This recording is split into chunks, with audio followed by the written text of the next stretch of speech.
O link já está disponibilizado no grupo, além de estar presente no AVA, para quem quiser fazer o acesso.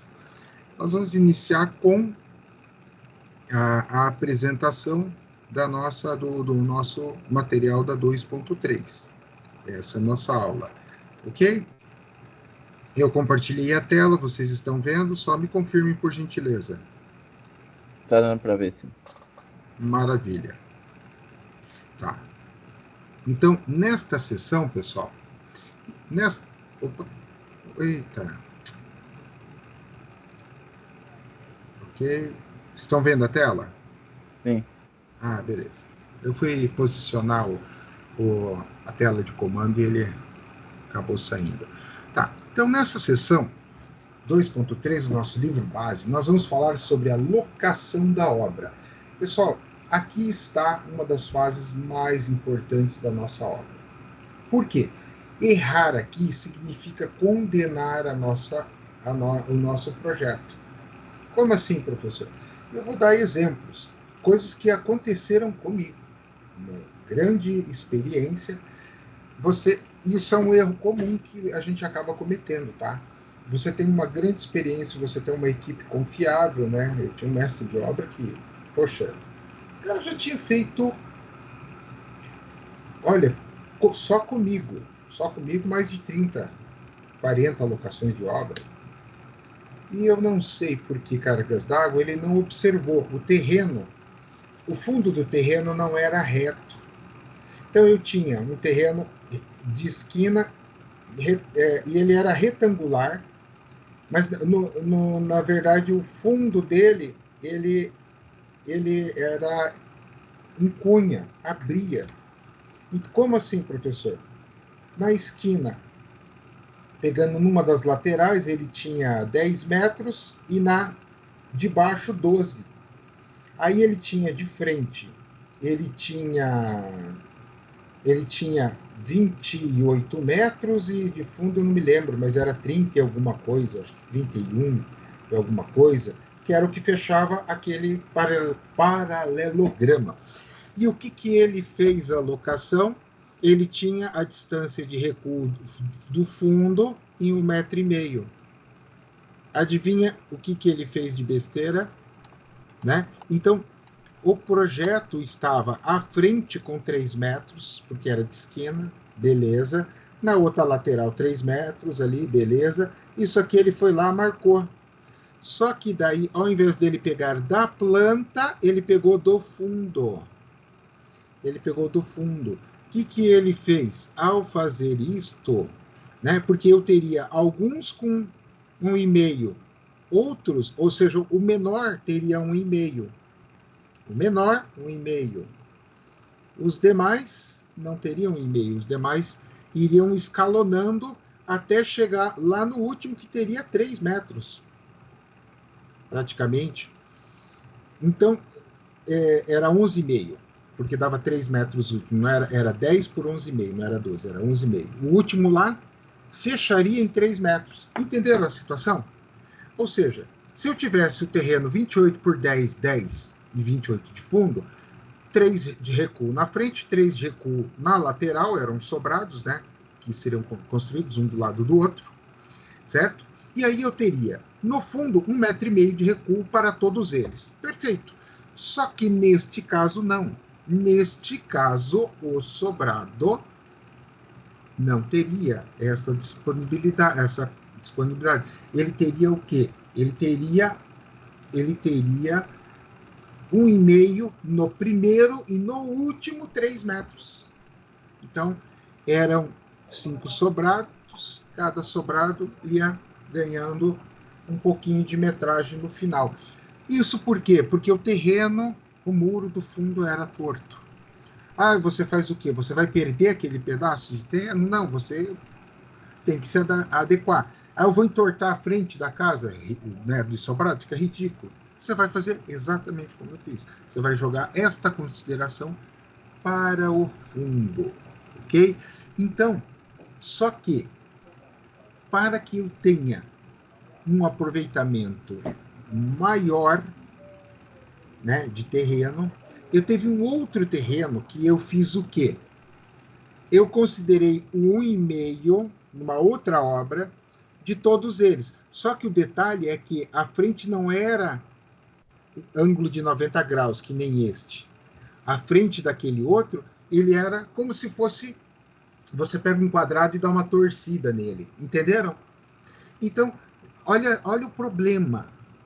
Olha o problema de locação. Então, aí naquele, eu fiz o quê?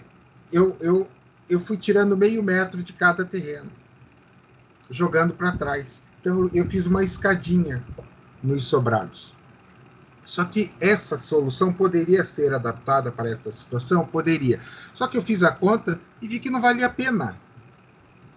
Eu tinha um desalinhamento das vigas e tudo mais. Ao invés de fazer numa estrutura única, acabava gerando maior quebra na caixaria, né? Aumentei depois, eu fiz as contas, fiz a análise, eu aumentei em 10, mas detalhe, o cliente me pediu assim, tá? Não fui eu que imaginei, vai ficar bonito, não.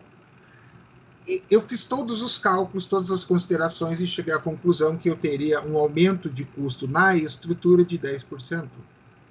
Interessante, né? Pouca coisa que modificou. Aí tá, entreguei o mestre de obra, comeu bola e errou. O primeiro lá, 1,5, ele acertou. No segundo, ele errou. No terceiro, no quarto e quinto, ele foi replicando o erro. Resultado, marcou toda a fundação, o trator veio, perfurou tudo, concretou. Eu sempre passava nas obras para conferir, mas veja, eu estava gerenciando 26 obras ao mesmo tempo, né? Uma obra dessas era um hotel, duas obras dessas tinha mais 3 prédios, né, de apartamentos, tinha mais um prédio de loja, mais casas de alto padrão em condomínio e mais obras desse tipo de sobrados. Então, era um volume muito grande. Eu passei, olhei o terreno, eu fazia o quê? A rotina era assim, eu ia no terreno, olhava, beleza, fazia o projeto, mandava limpar o terreno, ia lá e verificava, né? Mandava alguém verificar, olha, água e luz naquele terreno antes da gente começar. Beleza? E aí eu ia no terreno depois para conferir o quê? Conferir esta locação e depois para liberar para os trabalhos de perfurar, concretar. Só que eu não tive tempo. E eu tive que viajar a negócios, inclusive, bem naquela ocasião. E como a gente estava com 10 pessoas trabalhando na obra, foi extremamente rápido. Resultado da brincadeira, perdemos na fundação 12 estacas que foram concretadas que não tinha como readequar. Eu peguei depois o projeto e fiz uma readequação para reaproveitar o que estava lá das estacas, mas 12, né, de quase 60 estacas, 12 foram perdidas. Então, 20% das estacas perfuradas e concretadas foram perdidas. E essas 12 tiveram que ser refeitas, chamar o trator de novo e concretar. Então, veja, a locação da obra, a importância que é. Eu citei para vocês um exemplo. Exemplos comuns e simples de ocorrer. A pessoa vai e faz o alinhamento, e ela faz o alinhamento como? Ele tem 1,5 de recuo. Ah, legal. Mas este 1,5 de recuo, ele pode e deve considerar o muro. Como assim, professor? Pega o teu muro, corta ele no meio. A partir dali você pode pegar o teu 1,5. Ou quem fez o muro, de repente o cara que fez o muro anterior, ele fez o muro mais para dentro do terreno dele, ou mais para dentro do teu terreno, né? O que você tem que fazer? Você tem que fechar a conta na prefeitura. Eu tenho 12 metros de frente no meu terreno. Então, eu vou ter aqueles 15 de cada lado, centímetros, 10, 15 centímetros, depende de como você vai estar fazendo o teu muro, mas eu tenho que fechar isto dentro dos 12. É muito comum as pessoas errarem nesta marcação, pessoal. Mas é muito mais comum do que vocês imaginam. Então, esses cuidados e como a gente fazer uma boa locação é o conteúdo da nossa aula 2.3, locação de obra, ou locação da obra. Né? Então, lembrando que a gente tem um projeto que ele é elaborado numa escala, e a ideia é que aquela escala do projeto represente a verdadeira dimensão que temos em loco. Então, detalhe muito importante, antes de começar a fazer a locação, não está escrito no nosso material, mas eu, pela experiência, eu falo para vocês, mede o terreno. Tá? Ah, professor, eu tenho levantamento topográfico. Ok. Você vai usar o teu levantamento topográfico, porque ele, teoricamente, vai estar contemplando todas as informações que você precisa. Mas nem sempre você tem levantamento topográfico disponível. E isso vai te gerar prejuízo. Certo? Então, pessoal, eu estou passando esta orientação para vocês, para que vocês não acabem perdendo tempo, dinheiro, tendo transtornos lá na frente. E a gente vai ver como fazer uma boa locação. Tá? Então, evidentemente, eu só posso começar, está aqui no texto, só para lembrá-los, né? Eu só posso fazer a locação após a conclusão da minha terraplanagem, toda a movimentação de terra e drenagens necessárias para o meu terreno. Aí você inicia a tua locação da obra, tá? Eu troquei a tela, viram a troca de tela, sim ou não? Pessoal? Não, ainda não. Tá muito lento hoje. Tá, então eu vou descompartilhar. Já chegaram mais alguns alunos. Vamos lá, e eu vou voltar aqui. Estão vendo? Está escrito os materiais, equipamentos e ferramentas, sim ou não? Sim. Agora deu. Tá, aqui tem alguns materiais listados da apostila, pessoal, que eu vou ser bem sério, era até desnecessário.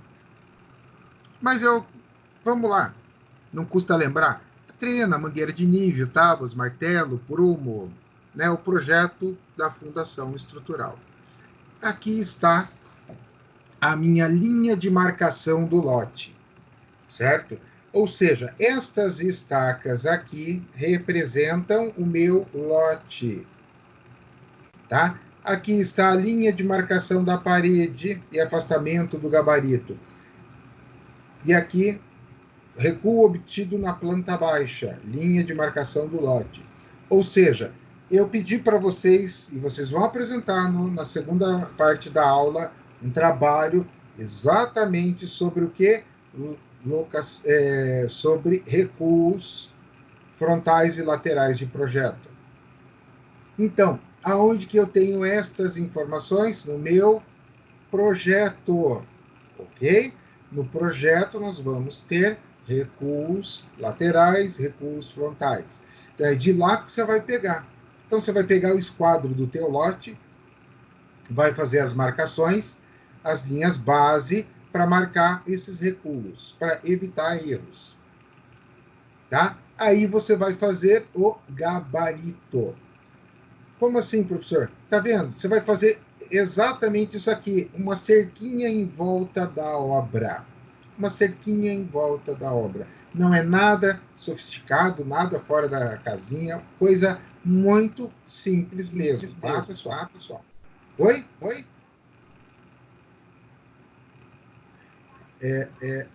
Dúvidas, pessoal? Não. Tá, vamos seguir em frente. Tá. Então, nós temos a nossa marcação, tá? Linha de marcação, das paredes. Pessoal, alguém está com o áudio aberto? A Letícia. Eu acho que o meu tá funcionando, eu nem sei. Tá, deixa eu verificar aqui. Tá. Ah, Só que então tá vou desligar ligado aí, tá dando eco. A Letícia está com o áudio aberto aqui. Ok, agora voltando. Beleza. Estão vendo a imagem aqui, né? Caso não vejam, eu Professor, pergunto. eu não estou vendo a imagem, não. Tá, eu vou descompartilhar, compartilhar novamente. E agora? Ainda não. Eu vou fechar e abrir o meu. Cavalete? Pode continuar aí. É gabaritos por cavaletes. Tá dando pra ver, ué. Tá. Então você tem as linhas de marcação, né? E aí, aqui, ó, pessoal, isto é fundamental. Aqui ele está dizendo, o prumo, tal, cuidado. Pessoal, nós evoluímos. Não usa-se mais prumo. É raro as obras que se usa prumo. Você usa o quê? Nível a laser. Ok? Nível a laser. A coisa ficou mais chique. Por quê? Porque o nível a laser se tornou uma ferramenta barata. Não é uma coisa tão cara assim. Então, usar o prumo, olha, eu diria para vocês que daqui uns 10, 15 anos, daqui uns 10 anos, os pedreiros não vão nem mais saber trabalhar com prumo. Só os mais velhos. Ok? Então, resumindo, pessoal, eu até marquei aqui, ó, fiz em vermelho, nós vamos fazer um sistema de X e Y para fazer a marcação. Como assim, professor? Olha só. Observem aqui. Eu uso essa nomenclatura e muita gente trabalha com essa nomenclatura. Tá? Professor, tem outras nomenclaturas? Pode ter. Mas eu prefiro esta do que você trabalhar... Se você trabalha com letra na tua horizontal, desculpa, letra na vertical e na horizontal você trabalha com números, não tem como errar. Eu vou trabalhar com número. Você pode vir a errar. Tem que lembrar o seguinte, pessoal. A nossa mão de obra, ela não tem um grande intelecto. Vocês sabem disso. Professor, você está falando que esse pedreiro é burro? Não. Burro é diferente de não ter estudo, conhecimento. Certo? Então, os caras podem se perder. Então, nesse sistema letra, número, esquece que daí é tranquilão. Por quê? Porque ele sabe que a letra sempre estará na vertical e o número na horizontal. Então, isso fica na cabeça dele. Neste canto aqui, é mostrado o quê, pessoal? É mostrado um esquadro. Tá? Qual que é a função de fazer aquilo ali? É um triângulo que pitagórico. Fazendo aquele triângulo pitagórico ali daquele jeito, eu consigo garantir que eu tenho o meu gabarito com 90 graus. É uma forma extremamente simples de fazer. Tá? Muitos pedreiros sabem isso. Muitos pedreiros. Quando eu digo pedreiro, eu estou me referindo pedreiro, mestre de obra, aquele que já tem um certo nível de conhecimento, ok? Que já fez esse processo de locação. Então, as tábuas, ali dizia, naquela relação de material, estava lá. Por isso que eu falei, perder tempo a gente ficar lendo essa relação de material. As tábuas, não tem como você fazer sem tábua, prego, linha, né, uma trena metálica para você poder fazer a tua marcação. Oi? Ok? Então, pessoal, na verdade, o conteúdo da locação de obra, em teoria, é bem simples. Não é uma coisa tão sofisticada e difícil de entender. Alguns conhecimentos é que a gente precisa ir entendendo, fechando na cabeça. Por exemplo, marcação do nível, né? E eu até fiz aqui está na apostila, marcação de nível através de mangueira com água. Eu fiz uma observação aqui, nível a laser mais utilizado hoje em dia. Mas é possível. Esse sistema de marcação com água é algo bastante tradicional. É utilizado, nossa, muito e muito tempo. Né? Então, o que acontece? A água, vocês sabem que ela vai manter o nível. Então, você com uma mangueira com água, você tem como garantir que esta linha estará perfeitamente reta. Aí você bate uma estaca aqui, marca, faz uma marcação, bate uma outra estaca aqui, faz a outra marcação, tá? E isto aqui do terreno inclinado, pessoal, é muito, muito, muito comum, tá? É muito comum mesmo. Talvez você não vai ter essa inclinação, mas uma inclinação suave é muito comum mesmo acontecer, tá? Por quê? Se ele fosse plano, acumularia água, né? Então, o próprio terreno natural, ele acaba se moldando e tendo uma inclinação, o que obrigatoriamente vai fazer com que vocês, no processo de locação, façam o nivelamento.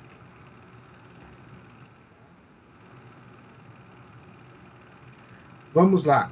Como eu faço o nivelamento? Ele trouxe aqui até uma imagem mais ou menos duvidosa, mas vamos lá.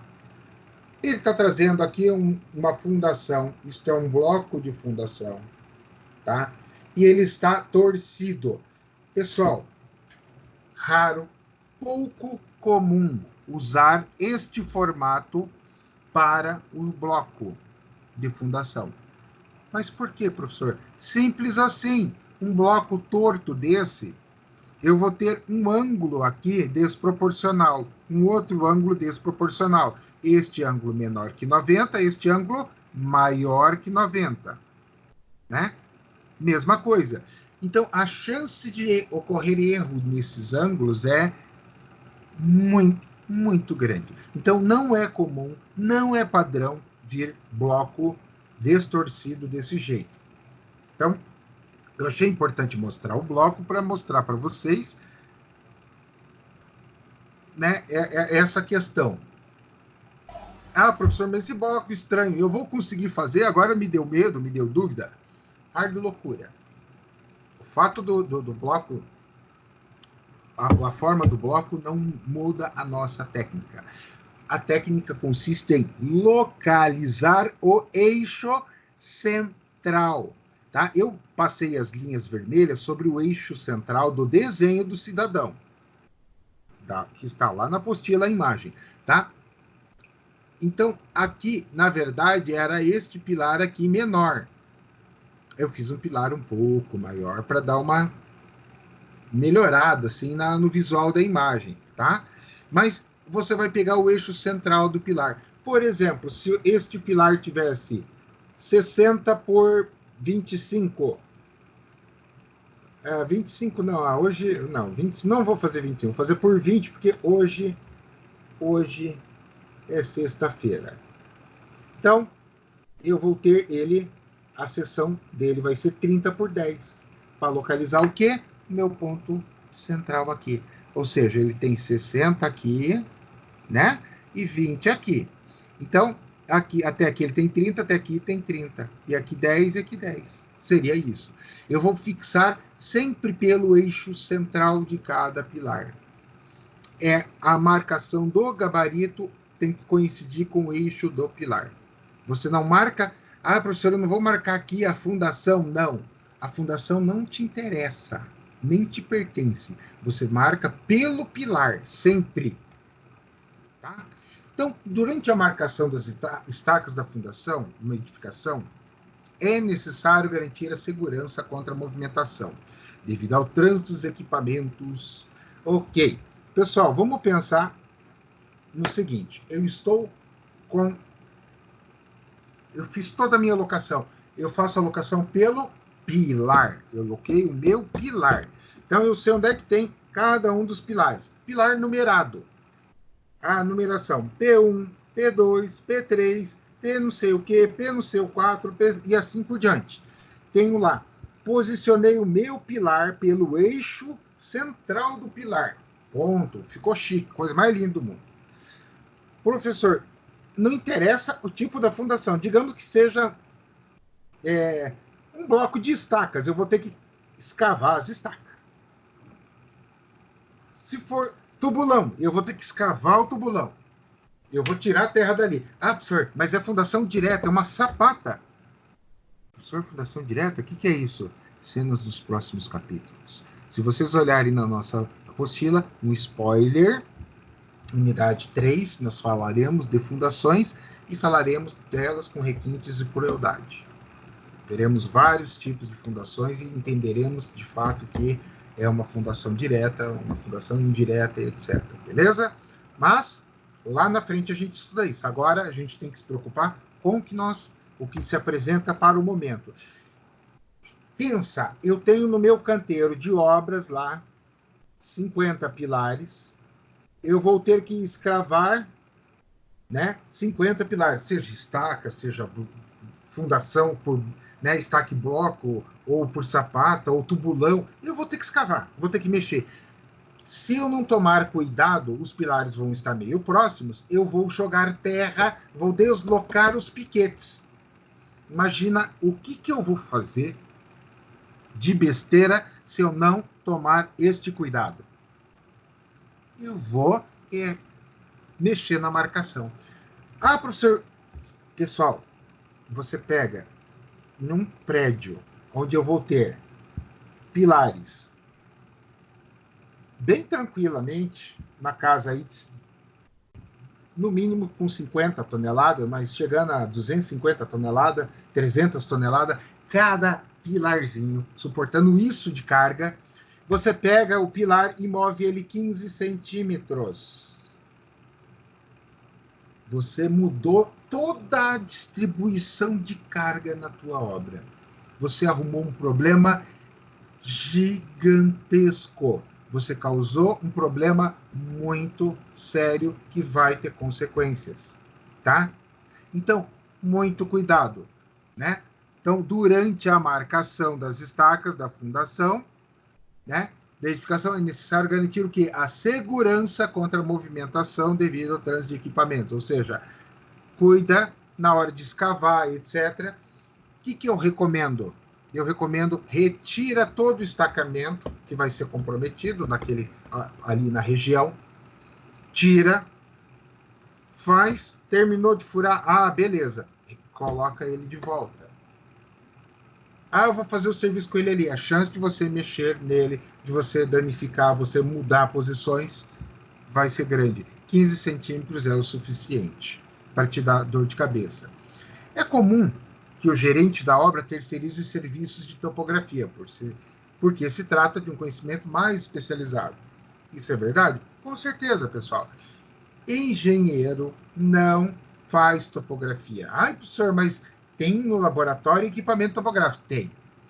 Professor, a gente vai aprender a fazer levantamento? Vai. Professor, a gente vai entender como é que é feito? Vai. E a calcular? Sim. Os cálculos que o software faz, a gente vai aprender? Vai. Então eu poderia fazer? Poderia. Mas então por que eu não vou fazer? Simples, porque isso é serviço técnico. O engenheiro está acima de serviço técnico. Né? Alguns raros e poucos engenheiros acabam trabalhando com a parte de topografia. É comum? Não. Não é muito comum. Por quê? Porque é algo que não agrega muito valor. Para você trabalhar com produtividade, você precisa de uma estação total. O que é uma estação total? É um equipamento que vai te dar todas as medições que você precisa. Ok? Nós vamos ver mais, adivinha, na disciplina de topografia. É óbvio. Né? Então, lá a gente vai falar mais sobre, com requintes de crueldade, a gente vai aprender um monte de coisa, e já digo para vocês vão passar numa boa ou sofrer em topografia. Depende do que, professor? Trigonometria. Você é bom ou ruim em trigonometria? Se você for ruim, provavelmente você vai sofrer. Tá? Você vai sofrer. Por quê? A topografia trabalha com base total na trigonometria. Então, lá na estação total, que a gente vai aprender, que é um equipamento que faz o quê? O teodolito, ele faz a medição, mas ele não gera a planta. Ele faz a leitura dos pontos e você tem que anotar e depois passar para o papel. Uma estação total, você não precisa fazer isso, porque você faz a coleta automática dos pontos e ele te gera como resultado um mapa tridimensional. Logicamente, as mais modernas. Tá? Aí você pode jogar nos 50 mil. Nos 30 mil, você vai pegar uma que gera o 2D, mas gera a tua planta completinha. Tá? Então, imagina, você tem um equipamento que custa isso, você tem que fazer o quê? Ah, professor, eu vou usar esse equipamento para fazer um... Aqui, porque eu vou ganhar dinheiro com o quê? Topografia ou projeto? Ou execução de obra? Você vai ganhar muito mais dinheiro com projeto e execução de obra do que com topografia. E para ganhar dinheiro com topografia, você vai ter que fazer não um ou dois, você vai ter que fazer 20, 30, 40, 50 levantamentos topográficos para você ter volume. Isso mensal, para você ter volume, para pagar o custo do equipamento e a manutenção dele. Por esse motivo, a gente não faz isso. Outra coisa, eu já vou matar outra coisa, aqui é 2 cajadadas só, no meio da orelha, pá, matamos um coelho e agora matamos o segundo. Plotagem de projeto. Ah, professor, vale a pena ter uma plotter em casa? Não. Mas por quê? Simples assim. Nem que você tenha um volume grande de projetos. Eu sei porque eu já fui pesquisar, já fui ver. Quase comprei uma plotter mais de uma vez. Aí, graças a Deus, o bom senso me permitiu que eu fizesse a aquisição. Pessoal, vocês não têm noção da mão de obra, do pepino que é. A plotter, ela para funcionar bem, além de espaço, você precisa ter uma régua de guilhotina, com a guilhotina para fazer o corte, para dobrar, para deixar bonitinho. Então, isso gera mais espaço. Além disso, a plotter te dá uma manutenção absurda. Tá? A cada 100 cópias que você imprime, você tem que gastar com manutenção. E aí, a plotter só é viável, o custo-benefício dela, se você tiver um volume absurdo de projetos. Ah, o meu escritório que eu trabalho tem a plotter, mas eles devem ter um volume muito grande de projeto ou não fizeram a conta. Que se fizer a conta quanto custa, o quanto incomoda e o quanto dá problema, não teriam a plotter. Quando eu falo plotter, eu estou falando plotter grande, folha 0, ok? Eu não estou falando uma plotter A3, dessas pequenas. Essas pequenas vale a pena, professor? Sinceridade, vale. Vale, porque não é... O custo dela é baixo, a manutenção é pequena, é quase como uma impressora que você tem em casa, que é diferente de uma plotter. E se você for ter uma plotter com alta tecnologia agregada, que te dê uma qualidade de impressão muito legal, porque é o que você precisa para oferecer qualidade ao teu cliente, você vai ter que gastar os mesmos 30, 50 mil que você gastou lá no Teodolito, lá na Estação Total. Então, são custos que não vale a pena, não agrega valor e você terceiriza, vale mais a pena. Ok? Eu já fiz essas contas. Mesmo quando eu tinha um volume muito grande de projetos. Ah, professor, volume grande de projetos? 40, 50, 70, 80 pranchas por semana eu imprimia. Isso é um volume grande de projeto, de impressões. Mesmo assim, eu fiz as contas. Eu precisaria ter, na época, para ter uma plotter para ser viável, eu teria que ter algo em torno de 300 a 400 pranchas por semana. Aí eu ia empatar com o custo de mandar imprimir. Entenderam? Então tem que tomar muito cuidado. Para você não errar. E errar feio. Tá? Então, como é terceirizado, você tem que fazer o quê? Verificar. Confie desconfiando. Ah, o cara da topografia errou. Azar não é dele, é teu. Ah, mas o erro foi dele. Ok. A obra foi parada, você foi prejudicado. Se o cara da topografia não tiver condições de arcar com prejuízo, sobra, adivinha para quem? Ah, mas eu posso entrar na justiça, é verdade, e esperar que a tua obra fique paralisada por 5 anos. Então faz o seguinte, usa a cabeça que Jesus te deu, vai lá e confere. Não custa, não vai morrer. dá uma conferida para ver se realmente está certo. Ah, ele marcou esse ponto, está com essa distância, tal. Verifica, porque um erro de escala pode te dar uma dor de cabeça terrível. Então, não custa dar uma verificada para ter certeza de que você está com o projeto dentro da especificação correta. Tá? Vamos lá. Outro aqui que está aqui na nossa lista, para ser falado, comentado. Alvenaria de estruturas de grande porte tem função de vedação. Tá? Então, toma muito cuidado com isso. Quando a gente está trabalhando, isso vocês vão aprender no futuro, são sendo os próximos capítulos, quando a gente for falar de alvenaria, tem lá, unidade 3, unidade 4, não me lembro qual das duas que é, mas a gente vai falar sobre isso. Pô, é o seguinte, a alvenaria, quando eu vou fazer uma casa térrea no sobrado, o que eu faço? Eu levanto as paredes, uso o espaço onde eu vou posicionar meu pilar como caixaria. Ok? Eu uso 2 tábuas ali, prendo as tábuas de concreto, usei elas de caixaria. Posso fazer isso? Pode. Não tem problema nenhum.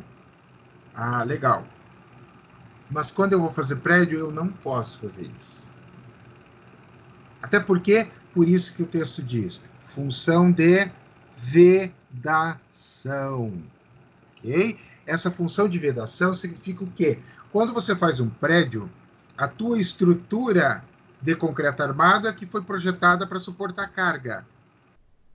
A alvenaria não serve para nada, só para fechar o espaço. Então, por isso que ela é vedação. Quando você está fazendo construções de pequeno porte, até 3 pavimentos, a alvenaria é usada como caixaria.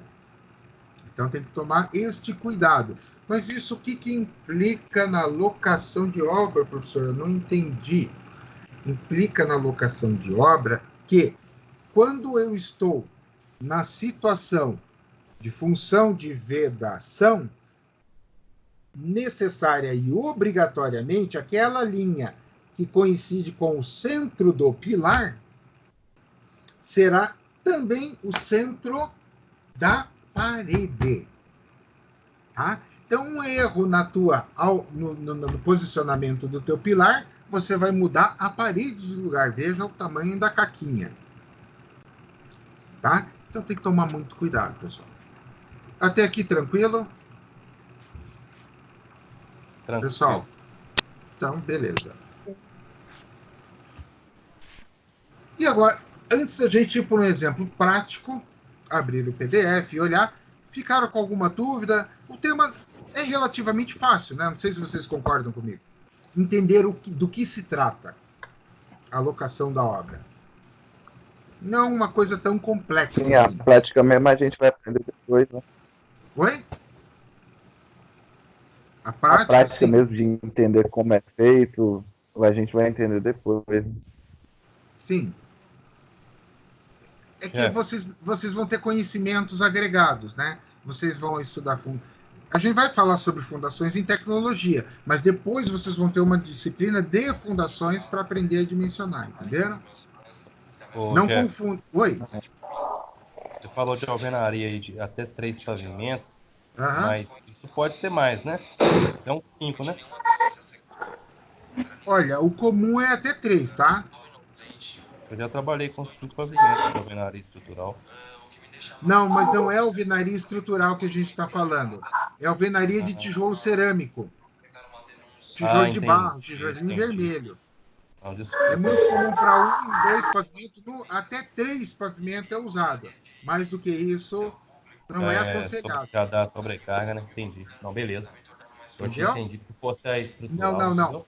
Não. Quando a gente está falando de alvenaria estrutural, aí a gente vai falar de alvenaria estrutural lá em alvenaria. A gente está falando de uma alvenaria autoportante, uma alvenaria que tem capacidade de carga. É outra coisa. Aí a gente vai falar dela, lá na frente a gente fala dela. Aí não é 5 pavimentos, aí ela vai a 20 pavimentos, tá?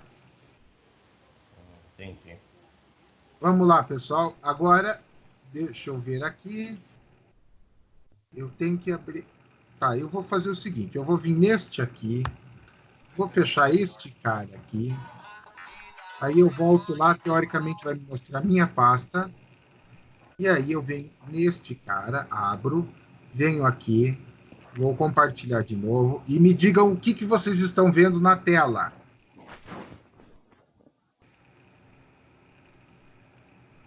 O que vocês estão vendo na tela? Ajuda aí, galera. Estão vendo aqui o desenho dos blocos, senhor. Ah, maravilha. Tubulões, você quer dizer. Isso. Tá. Então, olha só, eu vou fechar a imagem só para mostrar para vocês. Isso aqui é uma locação real, ok? É um projeto meu, eu peguei e separei somente a parte da locação. Veja, na horizontal eu tenho as linhas numeradas.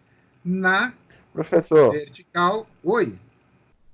Quando você fala locação, o que você quer dizer? Locação? Nós vamos locar, nós vamos posicionar no terreno a minha estrutura, a fundação, para começar a fazer a minha edificação. Não importa o que seja. Não importa o que seja, ok? Casa, prédio, poderia ser, por exemplo, locação de...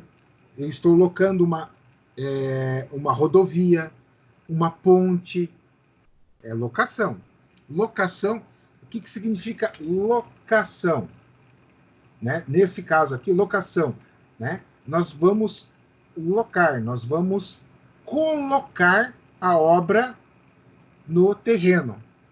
É demarcar a obra no terreno, fazer o posicionamento da obra no terreno.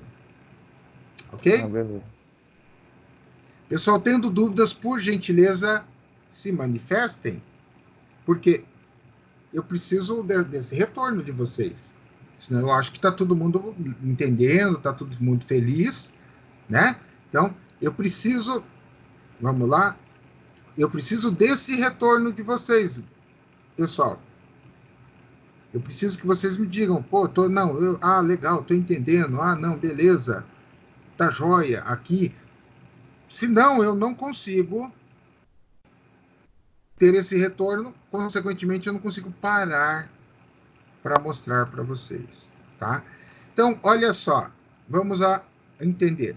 Nós já vamos matar 2 coelhos com a paulada só nesse negócio aqui. Primeiro, vamos entender isso aqui. Letra F. Opa, aí eu venho aqui, ó, da linha 1. F1. Tá o pilar 26. Ah, legal. Então é assim que funciona. Isso. Então, se eu pegar aqui, vamos lá. Letra E. E4. Opa, tá esse cara aqui. Agora vamos entender outra coisa. Estão vendo aqui? Ó, 7,5 do eixo do pilar. Pessoal, isto aqui é uma locação por alvenaria. É um sobrado, locação por alvenaria. Como isso é fácil de ver, professor? Observa. Tá vendo o pilar? No eixo central do pilar. Eixo central do pilar. Eixo central do pilar. Ó, bem pelo eixo central. Só que é o eixo da parede, né? Então, aqui ele tem um deslocamento em relação ao quê? Ao centro do pilar. Então, ele está centralizado pelo eixo. Esse aqui, por exemplo, está 100%. Totalmente centralizado. Esse aqui, ele está centralizado pelo eixo Y, né? Pela linha 5, olha lá. Só que ele está deslocado desta outra linha de referência 80 centímetros. Por quê? Porque não deu para passar a linha. Ó, concorda comigo? Eu tenho a linha F, que está pegando esse cara aqui. Ó, eu já tenho a linha E. Aí eu vou lançar mais uma linha aqui. Concorda que ia ficar muita linha? Muita linha, muita informação. Você confunde a cabeça do pedreiro. Ele vai fazer besteira. Tá? Aí, lembra aquele gabarito que eu mostrei para vocês? Lembra o gabarito? Que a gente faz o quadradinho em volta? Então, aqui eu tenho uma tábua, eu marco todos esses números na tábua, eu tenho uma outra tábua, e marco todos esses números, com as suas distâncias, ó. Ah, professor, está quebrada a distância. Não importa, tem que marcar exatamente como está marcado aqui. Tá? E aí você marca, você faz o quê? Você pega lá um pincel atômico, por exemplo, e faz uma tabuinha. Aqui, 1, aí bate outro prego aqui no 2, bate outro prego no 3, bate outro prego no 4, bateu vários preguinhos. Cada prego uma linha, cada prego uma letra, beleza? Aí você puxa uma linha daqui até aqui. Que aqui também você vai marcar na outra lateral a letra G e vai marcar também a mesma distância. Né? Aqui, ó, é 2,90 de G para F? É 2,90. Então, você vai marcar 2,90 de G para F. Todo bonitinho. Tá? Marcou lá. Ah, legal. Então, aí você tem o posicionamento. Você pode tirar as linhas, né? E você pode tirar até os piquetes, se você quiser, marcando os pilares. Pô, eu perdi esse piquete. Ó, eu perdi este aqui quando eu fui fazer esse. Olha o tamanho desse. Tá vendo o tamanho desse cara? Pô, ele é grande pra caramba, né? E eu perdi esse. A minha imagem travou aqui, gente. Oi? A minha imagem travou aqui, não tá vendo? Pode continuar aí.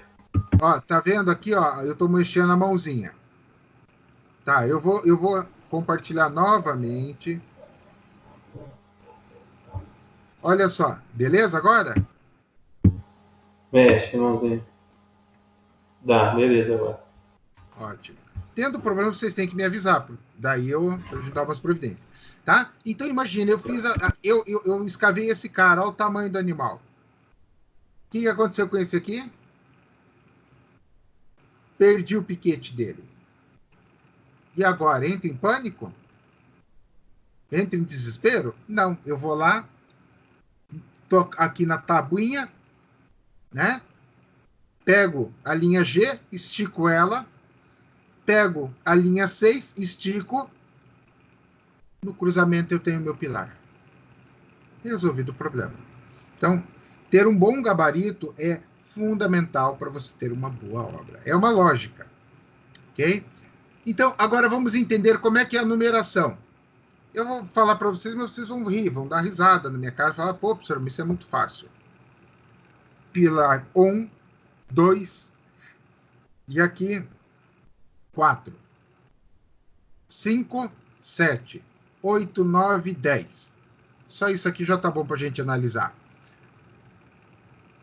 Vamos até ampliar, ó, para ficar só com esses caras aqui, tá?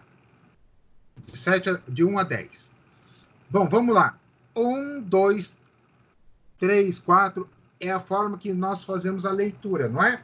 Da esquerda para a direita, de cima para baixo. Então, esse é o primeiro detalhe. Professor, cadê o P3 ali? Esqueceu? Não. Os pilares de uma obra, você, por convenção, para ficar uma coisa mais robusta, sem chance de erro, você numera uma única vez. Como assim? Eu tenho 3 pavimentos. Lá no terceiro pavimento, eu tenho o pilar 3. Tá? Ele vai do segundo para o terceiro. No baldrame aqui, ele não aparece. Então, ele não aparece aonde? No baldrame, mas ele aparece para cima. Por isso que eu tenho aqui, ó, 1, 2, provavelmente o 3 ou está aqui ou está aqui, e aí 4. Tá? Ó, 5, porque aqui não aqui não tem pilar, 5, daí 7. Então, provavelmente eu tenho 3 e o 6 aqui ou aqui. Tá? Ah, eu não posso afirmar nada porque eu teria que olhar o projeto. Ou ele está aqui, ou ele está aqui, ou ele está aqui. Então, não significa que não exista. Porque, professor, eu não estou vendo. O problema é seu. Ele existe. Você só vai locar os pilares que vão para a fundação. Então, esses, ó, aqui pegou certo. 8, 9, 10. E aí, ó, 8, 9, 10, 13. Tá faltando quem? Quem que falta aqui? 11 e 12. Aonde está? Não sei te dizer, mas está nas outras pranchas. E assim por diante, entenderam, pessoal? Fácil, de entender como é que é feita a numeração? Sim, é tranquilo. Eu entendi. Todo mundo Na entendeu? linha, Todo na mundo linha dos números, né? Exatamente. E todo mundo entendeu por que aqui eu tenho 1, 2 e 4, não tenho 3? Sim ou não? Eu entendi. Sim, eu também Tá. entendi. Eu não entendi. Oi? Eu não entendi. Tá, então vou repetir. Olha só, eu tenho 1, 2, 4. O 3, ele tá nessa posição ou nessa. Eu não sei te dizer em qual delas, tá? Mas, o que acontece? Este pilar, ele não aparece aqui embaixo, ele aparece só lá para cima da estrutura, entendeu? Sim. Então, por isso que ele não consta aqui. Esse é o motivo.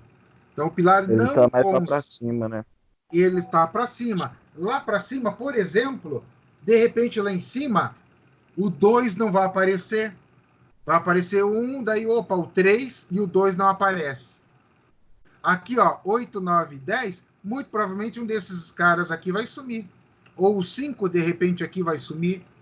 Entenderam? Então, por isso que a numeração, ela fica... Mas ela tá correta, porque, ó, ela pega 1, 2, 4, ou seja, tá faltando 3, mas o 3 não tá em nenhum outro lugar, né? Aí vem para onde? 5, o 6 não tá aqui, mesma coisa do 3, 7. Daí, 8, 9, 10. Entendeu agora? Entendi. Não... Tá. E vocês entenderam como é que faz este laço aqui? Linha no eixo X com linha no eixo Y? Para fazer a alocação?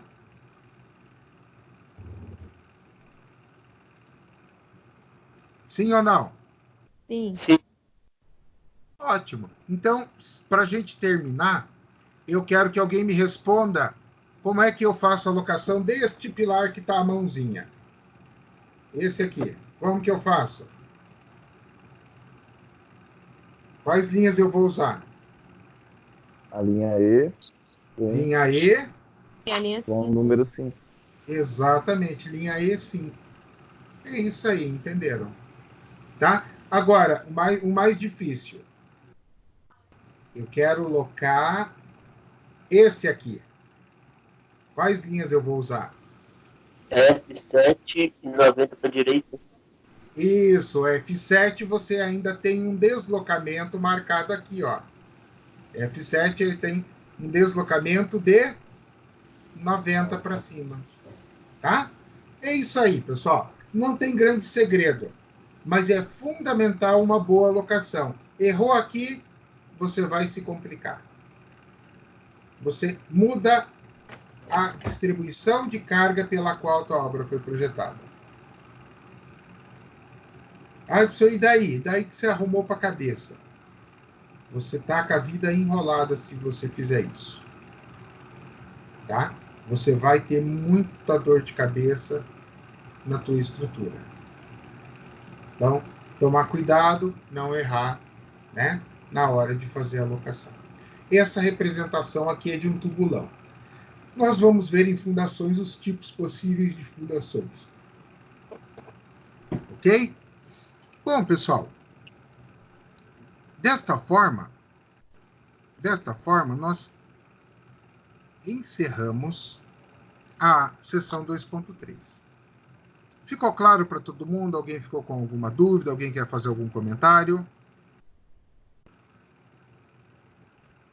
Não. Ok. Pessoal, nós vamos fazer um recreio. 5 minutos, tá? Não se finja de louco, porque não tem fila, não tem cantina, não tem nada. Tô de olho. Daqui 5 minutos, nós voltamos. Agora é 8h59, tá? 8h05 em ponto a gente volta. Vocês conversem entre vocês, usem o grupo do WhatsApp, né? Vocês já são grandinhos o suficiente. Definam quem será o a ordem de quem vai apresentar. Eu simplesmente carrego os trabalhos de vocês. Beleza? Passa 2.4 primeiro, Edu. Oi? Passa 2.4 primeiro. Tá, os trabalhos estão aqui, galera. Eu preciso do nome. Eu coloquei um nome só para não virar bagunça, né? Seria qual o arquivo? O primeiro aqui, então. Matheus, Marcelo, Letícia, Janilton, Gabriel ou Ana Clara? Ana Clara por último. Tá, primeiro. Eu vou ser o último Mateus. também. Hã? Eu vou ser o Pode último ser o também. mesmo, Matheus, o primeiro. Matheus? Isso. Eu tô sozinho. Matheus, aqui, beleza? Beleza. Então, pessoal, vamos para o nosso recreio. Ó, 8 horas, 8h05, voltamos com a apresentação do Matheus. Eu carrego aqui, e aí o Matheus precisa passar os slides e ele vai falando próximo, próximo, ok? E eu vou passando o próximo slide. 5 minutos para cada um apresentar, tá? Definam quem vai ser o próximo depois do Matheus e assim por diante. Vamos lá tomar uma aguinha e um café. Tá bom. Valeu.